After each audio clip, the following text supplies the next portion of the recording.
देखिए last time पहला rule आपको जो पढ़ाया था उसमें आपको ये बताया गया था कि रेजोनेंस को लिखते कैसे। तो पहला रूल हो गया था कि जब भी रेजोनेंस लिखा जाएगा तो रेजोनेंस में कभी भी एटम का मूवमेंट नहीं होता, केवल पाई इलेक्ट्रॉन्स का मूवमेंट होता है। ठीक है, पाई बॉन्ड डिलोकलाइज होते हैं, इलेक्ट्रॉन्स डिलोकलाइज नहीं होते हैं, पहला था। और आपका जो दूसरा रूल है रेजोनेंस का, सेकंड कैसे लिखते हैं, तो सेकंड रूल ये बोलता है कि जब भी रेजोनेंस लिखा जाएगा किसी भी रेजोनेंस में हाइब्रिडाइजेशन एटम का चेंज नहीं होता है। समझ गए आप, मतलब जो एटम का हाइब्रिडाइजेशन पहले होगा रेजोनेंस के बाद दूसरे स्ट्रक्चर में भी सेम रेजोनेटिंग स्ट्रक्चर में सेम हाइब्रिडाइजेशन होगा। तो हाइब्रिडाइजेशन हमेशा क्या रहेगा, same. Hybridisation of atoms remain same in all resonating structure, in all resonating structures। तो जितने भी रेजोनेटिंग स्ट्रक्चर्स बनेंगे सब में क्या होगा, हाइब्रिडाइजेशन ऑफ एटम हमेशा क्या होगा, सेम होगा, वो चेंज होने वाला नहीं है। मतलब किसी भी कीमत पे हाइब्रिडाइजेशन चेंज नहीं होता है, हाइब्रिडाइजेशन क्या होता है, सेम रहता है। जैसे एग्जांपल के लिए देखिए, अगर हम मान लें कि आपके पास एक एटम है CH2 डबल बॉन्ड CH और ये OH है, ठीक है। अब अगर बेटा इसमें रेजोनेंस कराओगे तो सबसे पहले देखो इस ऑक्सीजन का हाइब्रिडेशन क्या होता है, कोई बताओ ऑक्सीजन का हाइब्रिडेशन क्या है। ये कार्बन तो दोनों sp2 हैं, these all carbons are sp2 but इस ऑक्सीजन का हाइब्रिडेशन क्या है, कोई बताओ। वो जो ऑक्सीजन आप देख पा रहे हो सामने, उस ऑक्सीजन का हाइब्रिडेशन क्या है, जरा कमेंट करो तो।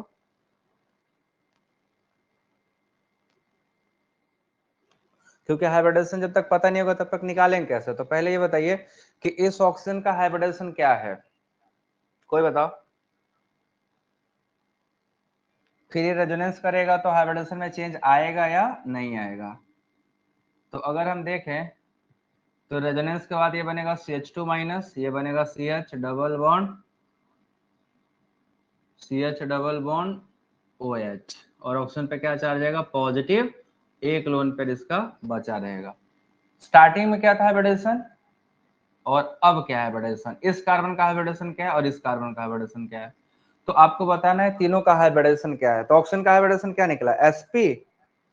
कैसे sp होगा भाई, इस ऑक्सीजन का हाइब्रिडेशन sp कैसे होगा, इलेक्ट्रॉन पेयर काउंट करो ना। तो इसमें इलेक्ट्रॉन पेयर में देखो एक सिग्मा बॉन्ड ऑक्सीजन कार्बन से बनाया हुआ है और एक सिग्मा बॉन्ड किससे बनाया है, हाइड्रोजन से बनाया है। तो दो सिग्मा बॉन्ड है प्लस दो ठो लोन पेयर, तो टोटल इलेक्ट्रॉन पेयर कितने हैं, 4।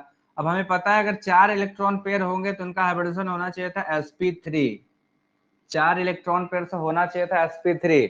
बट एक रूल है यहाँ पे, उसे अच्छे से याद रखना कि अगर कोई इलेक्ट्रॉन पेयर, ठीक है, कोई इलेक्ट्रॉन पेयर कंजुगेशन में होगा तो कंजुगेटेड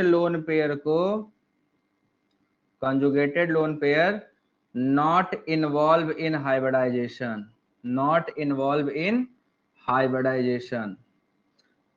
रूल के हिसाब से नॉर्मली हमें होना चाहिए था 4 है तो sp3, बट एक्चुअली में है क्या, sp3 भी नहीं होगा, ये होगा sp2, क्योंकि यहाँ पे एक एटम क्या है, एक लोन पेयर कंजुगेशन में है। तो अगर कोई लोन पेयर कंजुगेशन में होगा तो वो रेजोनेंस में पार्टिसिपेट नहीं करता है, और जब सॉरी हाइब्रिडाइजेशन में पार्टिसिपेट नहीं करता है, और जब हाइब्रिडाइजेशन में पार्टिसिपेट नहीं करेगा तो सीधी सी बात है उसे काउंट भी नहीं करेंगे। तो 4 इलेक्ट्रॉन पेयर में से जो कितने काउंटेबल हैं, एक लोन पेयर को छोड़ दो sp2। अब यहाँ पे देख लो, अगर हम इस वाले स्ट्रक्चर की बात करें तो अभी भी OH का हाइब्रिडेशन sp2 ही है, क्योंकि एक लोन पेयर और दो sigma bond, pi bond count नहीं करते। ये कार्बन sp2, ये कार्बन भी sp2। तो हाइब्रिडाइजेशन क्या रह गया, शुरुआत से लेकर आखिर तक सारे एटम का क्या है, सेम। इसका मतलब ये हुआ कि आप लोगों का हाइब्रिडेशन का कॉन्सेप्ट भी क्या है, एकदम से ढीला है। अभी उसको भी चलो टाइट करते हैं, वो भी आपको अच्छा करना पड़ेगा, नहीं तो वो भी आप गड़बड़ कर दोगे, ठीक है। तो हाइब्रिडेशन चेंज नहीं हो रहा, एक स्ट्रक्चर हो गया। दूसरा स्ट्रक्चर देखो, अब क्वेश्चन पूछूंगा आंसर करिएगा। ये है पायरॉल, ठीक है। पायरॉल में इस नाइट्रोजन का हाइब्रिडेशन क्या होता है और कार्बन का हाइब्रिडेशन क्या होता है।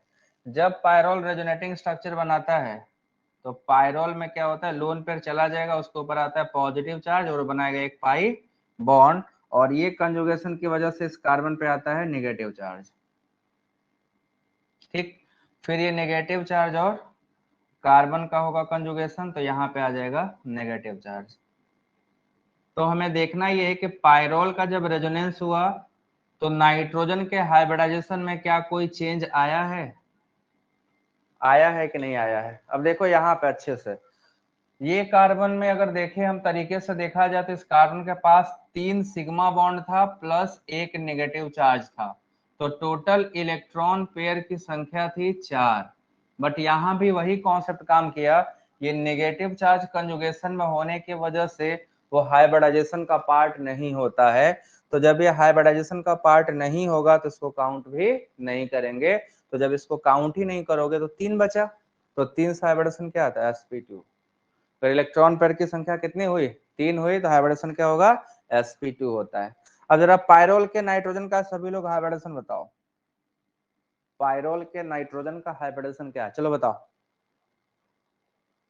sp2 है, सभी लोग कमेंट तो सब लोग कर ही सकते हो ना।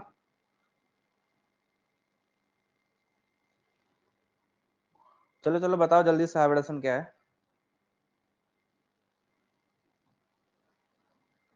सभी लोग बताएंगे। sp2, और कार्बन का क्या है इसके, nitrogen is sp2 and what about the carbon, all carbon are also sp2, क्योंकि सभी कार्बन पे क्या एक पाई बॉन्ड है, तो कोई पाई बॉन्ड होगा तो हाइब्रिडेशन क्या रहता है, रिमेन सेम। इसमें जरा देखो नाइट्रोजन का हाइब्रिडेशन क्या है, इस वाले स्ट्रक्चर, जो नीचे वाला स्ट्रक्चर दिख रहा है, इस स्ट्रक्चर में नाइट्रोजन का हाइब्रिडेशन क्या है, बताइए जरा। जो नाइट्रोजन पे पॉजिटिव चार्ज लगा है, इन दैट केस उसका हाइब्रिडेशन क्या है, देख के बताओ जल्दी से। sp2 ही है, हाँ बदलेगा नहीं ना। अगर किसी एटम पे एक पाई बॉन्ड आ जाता है तो sp2 हाइब्रिड, 2 पाई बॉन्ड आता है तो sp hybrid, no pi bond, 0 pi bond तो sp3 हाइब्रिड, तो अभी भी sp2 ही है। तो हमने क्या देखा कि डिफरेंट स्ट्रक्चर बनाते समय भी हाइब्रिडेशन में कोई चेंज नहीं आता है। तो जब भी आप पढ़ोगे रेजोनेंस, रेजोनेंस में रूल यही है कि जब भी रेजोनेंस होगा किसी भी एटम का हाइब्रिडाइजेशन चेंज नहीं होता है। ठीक है, बना लो इसको, ये समझ आया आप लोगों को।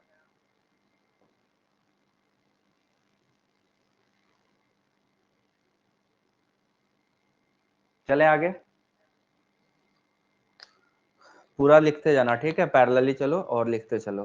तो ये आपका हो गया रेजोनेंस का दूसरा rule, hybridisation of atom can never be change during resonance. जब भी रेजोनेंस होगा हाइब्रिडाइजेशन में कोई चेंजेस नहीं आते हैं, हाइब्रिडाइजेशन रिमेन सेम। अब नेक्स्ट चलते हैं तीसरा रूल, ये 2 हो गया, थर्ड पे चला जाए।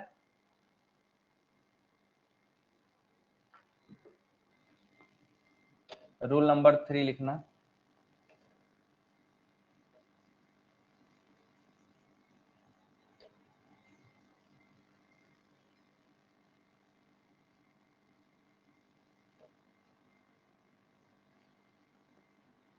रूल 3 क्या बोलता है, नंबर ऑफ पाई इलेक्ट्रॉन, ठीक है, सेम रहेंगे, चेंज नहीं होते हैं।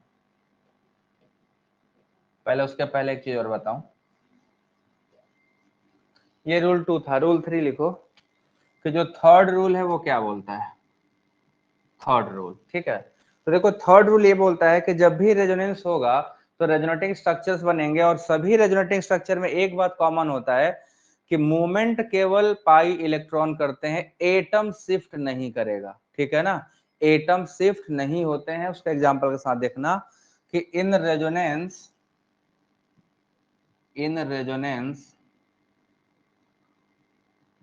only pi electrons delocalize, only pi electrons delocalized, atom does not change its position, does not change its position, atom अपना पोजीशन नहीं बदलता है, एटम का पोजीशन शिफ्ट नहीं होगा। अगर किसी जगह पे आपको देखिए कि एटम अपना पोजीशन बदल रहा है तो वो ध्यान रखिएगा, वो कभी भी रेजोनेंस नहीं होता है, वो हो सकता है कोई आइसोमर हो, आइसोमर कहलाएगा, बट वो कभी भी रेजोनेंस नहीं कहलाएगा। एग्जाम्पल के लिए देखिए, पहले देखिएगा इस वाले केस में क्या हो रहा है, COO-, ठीक है। अब अगर इसमें हम बात करें तो negative charge, single bond, double bond, इसमें क्या कोई एटम अपना पोजीशन चेंज किया है या सिर्फ पाई इलेक्ट्रॉन का मूवमेंट हुआ है, बताइए।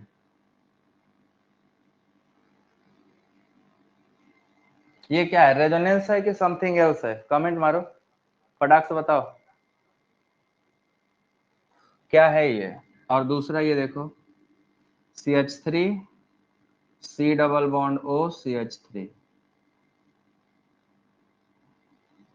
तो ये हो जाएगा CH3 COH double bond CH2। इसमें से कौन कौन रेजोनेंस नहीं है आप ये बताइए, Ag,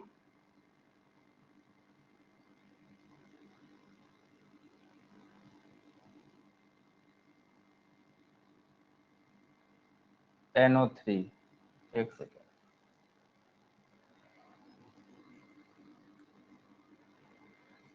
AgNO3 बनाता हूँ, ठीक है। AgN डबल बॉन्ड O, ठीक। और इसका नेक्स्ट स्ट्रक्चर बनता है AgON डबल बॉन्ड O। इन तीनों में कौन कौन सा रेजोनेंस नहीं है, कौन सा रेजोनेंस है ये बताइए, कौन सा स्ट्रक्चर रेजोनेंस नहीं है।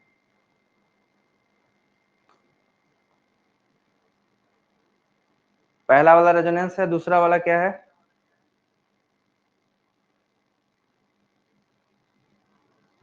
सेकंड में साफ साफ दिख रहा है कि यहाँ पे फर्स्ट में केवल चार्ज का डिलोकलाइज हुआ, तो ये रेजोनेंस है ना, दिस इज रेजोनेंस, यहाँ पे चार्ज का डिलोकलाइजेशन हुआ। बट यहाँ पे अगर हम देखेंगे तो इन दिस पर्टिकुलर केस यहाँ का H मूव करके कहाँ चला गया, ऑक्सीजन पे, तो रेजोनेंस नहीं है, ये रेजोनेंस का पार्ट नहीं हो सकता, है ना, लिंकेज बदल गया तो रेजोनेंस का पार्ट नहीं है।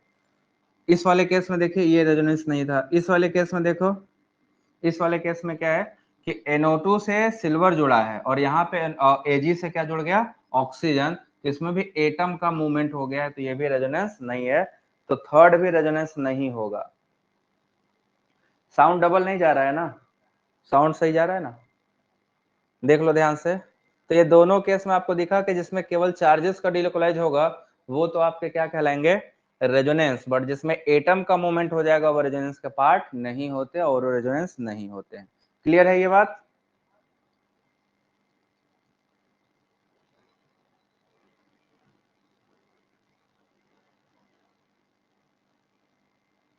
आगे चलें, थर्ड रूल भी क्लियर हो गया सबको कि कौन रेजोनेंस होगा कौन रेजोनेंस नहीं होगा, this was the third rule. अब आते हैं फोर्थ पे, फोर्थ रूल क्या बोलता है इसके बारे में देखना है, ठीक है।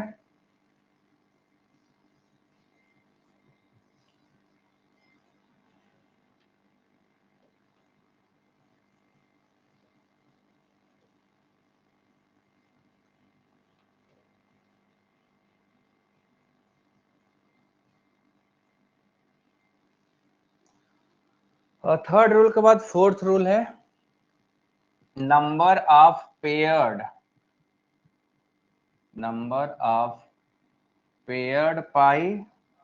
paired and unpaired pi electrons remain same in resonance,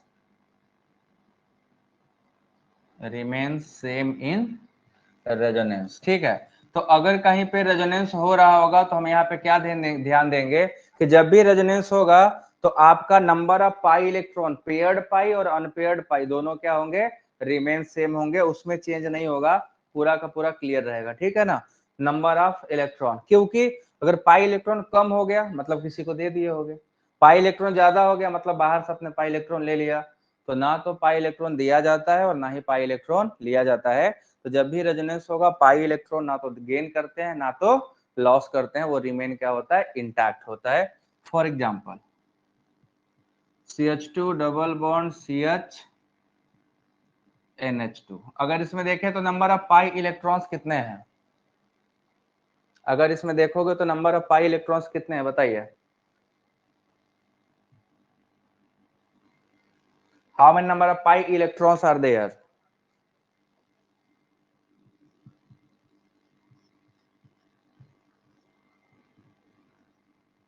और इसमें पेयर्ड पाई कितना है? पेयर्ड पाई देखोगे तो 2 है ना, टोटल 4 इलेक्ट्रॉन है उसमें। इसमें पेयर्ड पाई 1 है यहाँ पे, 1 पेयर, और अनपेयर्ड कितने हैं? अनपेयर्ड भी 1 ही है ना। यहाँ पे पेयर्ड 2 हैं और अनपेयर्ड कितने हैं भैया? अनपेयर्ड है 0, क्योंकि एक भी अनपेयर्ड इलेक्ट्रॉन इसमें नहीं है। तो अगर इस केस में देखा जाएगा 4 है पाई, अगर पेयर की बात करोगे तो 2 और इलेक्ट्रॉन की बात करोगे तो 4। ये जब रेजोनेंस करेगा है ना, तो ये स्ट्रक्चर क्या बन जाएगा? CH2 minus CH double bond NH2 plus, ये स्ट्रक्चर बना। अब इसमें पेयर्ड पाई कितने हैं जरा बताइए तो? पेयर्ड पाई यहाँ भी 2 हैं, मतलब 4 इलेक्ट्रॉन हैं अभी भी, और अनपेयर अभी भी कितना है? 0 ही है। अनपेयर्ड कितना है? 0 ही है। बट अगर इस केस में बात करोगे तो यहाँ भी आपको दिखाई देगा कि रेडिकल वही बचता है, रेडिकल चेंज नहीं होता है। पेयर्ड और अनपेयर्ड क्या हो गया? ये देखो, पेयर्ड वाले कितने हैं? 1 पेयर, और अनपेयर वाले कितने हैं?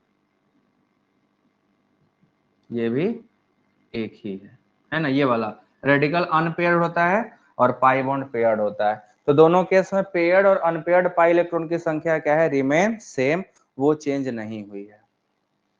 क्लियर है सबको?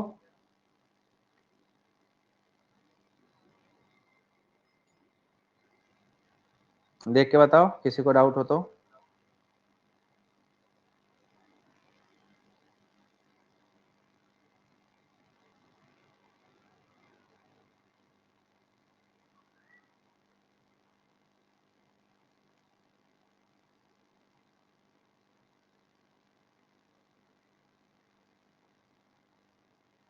आ गया सबको?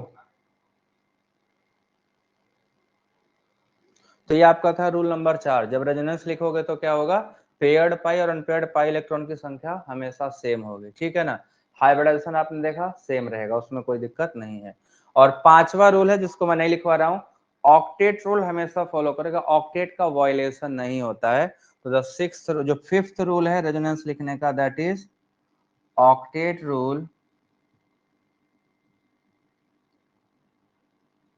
Never violated.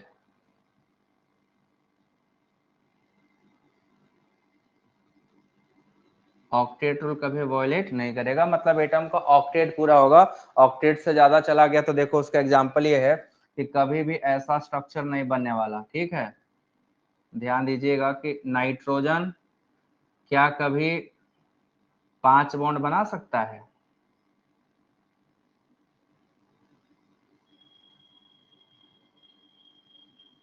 इस स्ट्रक्चर में क्या ये स्ट्रक्चर करेक्ट है? लास्ट वाला स्ट्रक्चर देखो करेक्ट है? नाइट्रोजन 5 बॉन्ड बना सकता है क्या? ये वाला, क्या नाइट्रोजन कभी 5 बॉन्ड बना सकता है? नाइट्रोजन 5 बॉन्ड नहीं बना सकता, क्योंकि नाइट्रोजन के पास मैक्सिमम वैलेंस शेल में 4 ही ऑर्बिटल होते हैं, है ना। 2s2 2p3, तो p वाले डब्बे में 3 और s वाले में 1, टोटल 4 डब्बा। तो 4 डब्बा से मैक्सिमम में कितने बॉन्ड बना सकता है? 4। तो ये वाला जो रूल है ऑक्टेट का वायलेशन करता है, इसलिए स्ट्रक्चर कभी फिजिबल नहीं होगा। तो यहाँ पे ऑक्टेट का हो रहा है वायलेशन, इसीलिए स्ट्रक्चर कभी फॉर्म नहीं होता है। तो ऑक्टेट रूल हमेशा फॉलो करेगा, वायलेट नहीं होता है। Is this clear to all?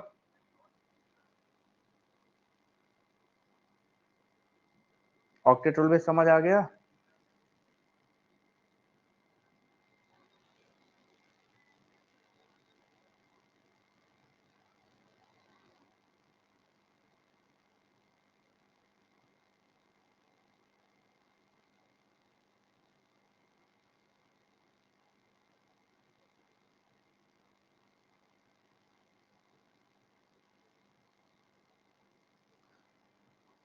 तो अब आगे चला जाना। ये था आपका सारा जब हमने पढ़ा अभी तक कि रूल कैसे रेजोनेंस लिखा जाएगा। अब जो पढ़ाने जा रहा है वो और भी ज्यादा इंपॉर्टेंट है।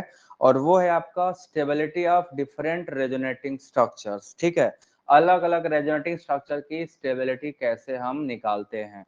तो यहां तक सबको समझ आ गया हो तो चले नेक्स्ट टॉपिक पे, जहां पे हम लोग पढ़ेंगे स्टेबिलिटी ऑफ रेजोनेटिंग स्ट्रक्चर।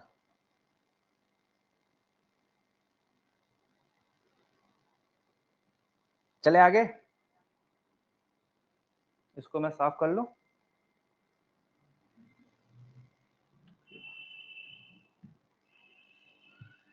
आ गया ना सबको, कोई दिक्कत नहीं ना है? बोलते रहा करो तभी मजा आएगा। अब हम लोग लिखेंगे जो, देखो टोटल ना 9 रूल है, और मुझे लग रहा है आप में से उसमें से कुछ रूल्स आपको आते होंगे कि रेजोनेटिंग स्ट्रक्चर की स्टेबिलिटी हम कैसे डिसाइड करते हैं, और वो अगर आपको पता चल गए तब थोड़ा आसान हो जाएगा निकालना। किसी को पता होगा तो बताएगा, ठीक है? अभी माइक ऑन करना, जिसको एक भी रूल पता हो वो बता सकता है, ठीक है? किसी को भी अगर एक भी रूल पता हो तो बता सकता है कि रेजोनेटिंग स्ट्रक्चर हम कैसे निकालते हैं, ठीक है? किसी को पता है तो बताओ माइक ऑन करके। Sir number of pi bond जिसमें ज्यादा होता है वो ज्यादा स्टेबल होता है। क्या चीज, फिर से बताना। जिसमें ज्यादा होता है वो इसमें चार्ज नहीं होना चाहिए, सिर्फ पाई बॉन्ड जिसमें एक्स्ट्रा रहता है वो स्टेबल ज्यादा रहता है रेजोनेटिंग स्ट्रक्चर। ठीक है, एक हो गया। और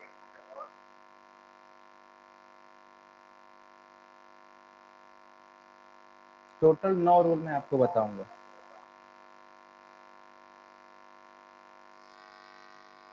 और कोई बताना चाहेगा? लिख रहे हो? सर न्यूट्रल नेगेटिव स्पीसीज मोर चार्ज, स्टेबल। सर नेगेटिव बोलो चार्ज बोलो। मोर इलेक्ट्रोनेगेटिव पार्ट पे होना चाहिए। ठीक है, ये भी।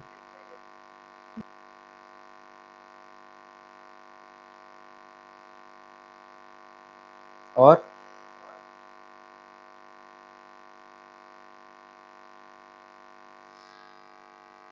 देखिए टोटल ना 9 रूल है, मैं आपको 9 रूल बताता हूँ कैसे कैसे 9 रूल काम करते हैं, ठीक है? सारे रूल मैं जैसे आपको पढ़ाऊंगा एकदम आपको सेम टू सेम वही फॉलो करना है। एक के बाद मैं प्रायोरिटी ऑर्डर पढ़ाऊंगा, पहला रूल इसे फॉलो करना है, फिर दूसरा रूल फॉलो करना है, फिर तीसरा, फिर चौथा, फिर पांचवा। आप अपने मन से फॉलो मत कराना, ठीक है ना? आप जैसे मैं बताऊंगा अगर वैसे फॉलो करोगे तो एक भी क्वेश्चन गलत नहीं होंगे, सारे क्वेश्चन आप सही जगह ले जाओगे। तो मैं आपको पहला रूल दिखा रहा हूँ, सबसे पहला रूल, ठीक है? यहाँ पे स्टेबिलिटी का रूल, यहाँ पे हेडिंग बदलेगा ना, हेडिंग डाल लो rule for stability of different resonating structures. Rules for stability of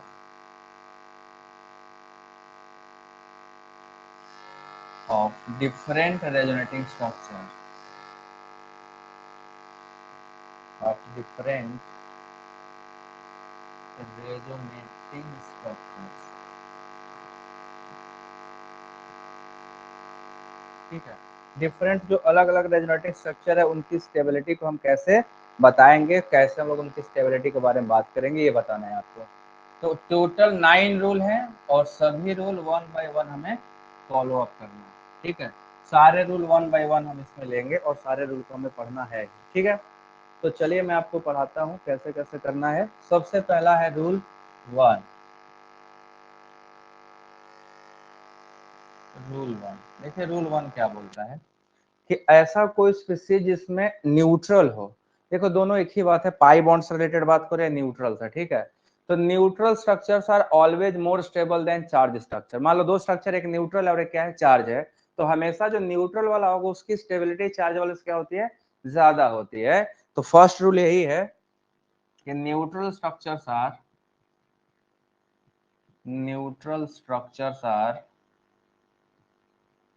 more stable than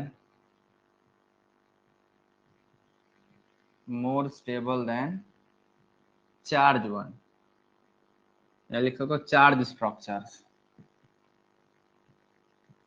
इसी को बोलते हैं मैक्सिमम बॉन्ड वाले स्ट्रक्चर, ठीक है? मैक्सिमम नंबर ऑफ बॉन्ड इसी में आता है, जिसमें maximum number of bond pair होगा वो ज्यादा स्टेबल होता है। तो ऐसे स्ट्रक्चर जो न्यूट्रल होंगे वो हमेशा अपने चार्ज पार्ट से क्या होंगे, ज्यादा स्टेबल होंगे। एग्जाम्पल के लिए आपको देखिए कितने एग्जाम्पल्स हैं। ये आपका ब्यूटाडाइन है, ठीक है। Butadiene is more stable then it's resonating structure positive and negative charge. देखो यहाँ नेगेटिव बनता और यहाँ क्या बनता, पॉजिटिव। तो अगर ये स्ट्रक्चर फर्स्ट है और ये स्ट्रक्चर सेकेंड है तो one is more stable than second, ठीक है। सिमिलरली एनिलीन को देखो, एनिलीन क्या अभी न्यूट्रल है, बट जब ये रेजोनेंस करेगा तो इसका जो लोन पेयर है वो बेंजीन रिंग पे चला आएगा, तो benzene ring become negatively charge, ये नेगेटिव चार्ज हो गया भैया, और नाइट्रोजन पे आ गया पॉजिटिव चार्ज। तो अब देखो ये तो रेजोनेंस करके नीचे जाएगा, तो यहाँ पे हम देखेंगे फर्स्ट स्ट्रक्चर और सेकेंड में कौन ज्यादा स्टेबल है, first one is more stable than second. आप pi bond, number of bond से भी काउंट करके देखोगे तो आपको समझ में आएगा कि बॉन्ड पेयर जिसमें ज्यादा होते हैं उनकी स्टेबिलिटी ज्यादा होती है, या न्यूट्रल वाले से ज्यादा क्लियर होता है पाई और चार्ज, और न्यूट्रल वाले से तो कभी कभी number of pi electrons bond same हो जाते हैं। जैसे इस स्ट्रक्चर में देखो ना, नंबर ऑफ बॉन्ड लगभग सेम ही है ना, बट ये न्यूट्रल और ये चार्ज है। This structure is more stable, this structure is less stable. तो पहला रूल यही बोलता है कि अगर मान लो डिफरेंट रेजोनेटिंग स्ट्रक्चर बन रहे हैं तो वो रेजोनेटिंग स्ट्रक्चर ज्यादा स्टेबल होगा जो न्यूट्रल होगा, बट इसका भी एक्सेप्शन है, वो भी आपको बताना पड़ेगा। ये रूल क्लियर हुआ?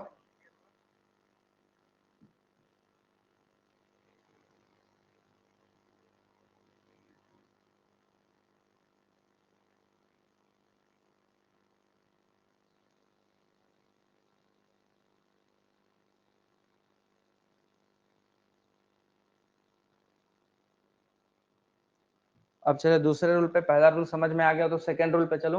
हमेशा याद रखना कि न्यूट्रल स्ट्रक्चर जो होगा उसकी स्टेबिलिटी हमेशा क्या होगी, अपने चार्ज वाले से ज्यादा होगी, ठीक है ना। कोई भी हो, चाहे आप फिनॉल ले लिए होते तब भी फिनॉल के केस में भी वही होगा। जैसे एक मान लो एसिटिक एसिड ले लो, तो ये एसिटिक एसिड है, इसका रेजोनेंस कराइएगा तो इसका लोन पेयर जाएगा यहाँ पे इसके साथ, तो अब क्या हो जाएगा कि एसिटिक एसिड बेचारा अपना न्यूट्रलिटी खो के पॉजिटिव चार्ज हो जाएगा। तो अगर पॉजिटिव हो गया तो लेस स्टेबल, ये क्या हो जाएगा, first structure is more stable, second structure is less stable.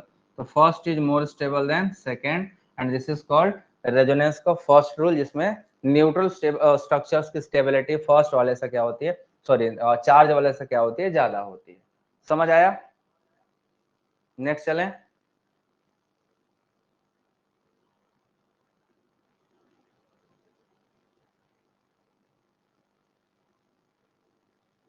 ठीक है, क्लियर हो गया ना? अब रूल नंबर 2 पे चलेंगे हम लोग।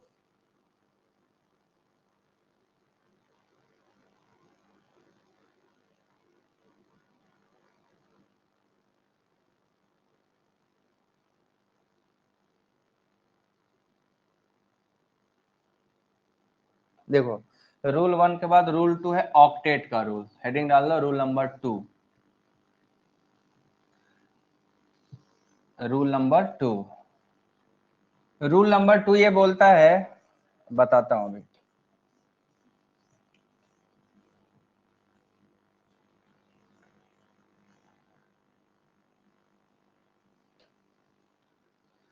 रूल 2 ये कहता है यहाँ पे भैया कि रूल, अगर कोई स्ट्रक्चर जिनमें एक ऐसा स्ट्रक्चर जिसका ऑक्टेट कंप्लीट हो और दूसरा जिसका ऑक्टेट क्या हो, इनकम्प्लीट, तो ऐसे सभी स्ट्रक्चर जिसमें एटम, सभी एटम का ऑक्टेट कंप्लीट होगा उनकी स्टेबिलिटी ज्यादा होती है इन कंपैरिजन टू दो जिनका ऑक्टेट इनकम्प्लीट होता है।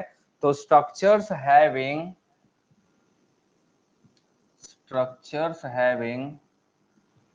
complete octet of each atom, complete octet of each atom are more stable, are more stable, ठीक है।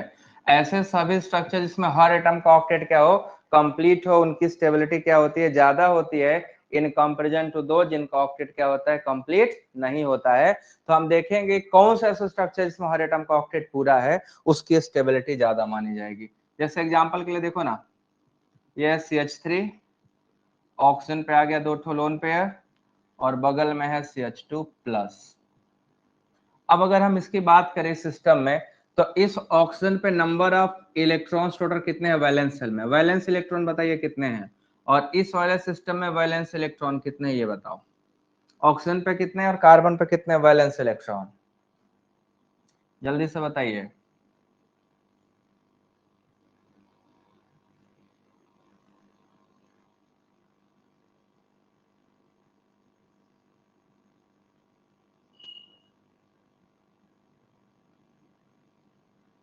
और यहाँ पे इस कार्बन पे कितने इलेक्ट्रॉन है और इस क्लोरीन पे कितने इलेक्ट्रॉन है ये बताओ।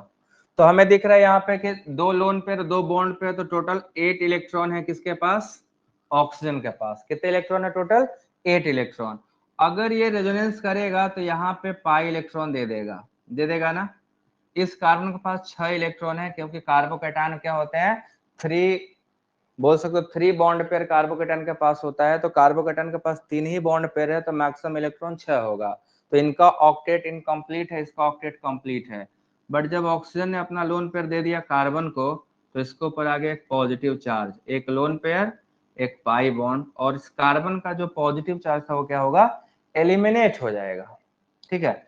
अब देखो इस कार्बन पे कितने इलेक्ट्रॉन है टोटल और इस ऑक्सीजन पे, तो अभी भी पाएंगे कि ऑक्सीजन पे 8 इलेक्ट्रॉन है ना। कैसे, एक लोन पेयर और टोटल 2 पाई बॉन्ड इधर, 2 बॉन्ड इधर, 1 बॉन्ड इधर, तो 3 बॉन्ड से 6 इलेक्ट्रॉन, एक लोन पेयर से 6 2 8। कार्बन के पास 2 बॉन्ड हाइड्रोजन से, 2 बॉन्ड ऑक्सीजन से, इसके पास भी 8 हो गया। तो अगर इसको हम स्ट्रक्चर 1 मानते हैं, ठीक है, इसको स्ट्रक्चर 1 माने और इसको माने स्ट्रक्चर 2, तो which one is more stable, structure 2 is more stable then structure 1। बताइए, क्लियर हुआ।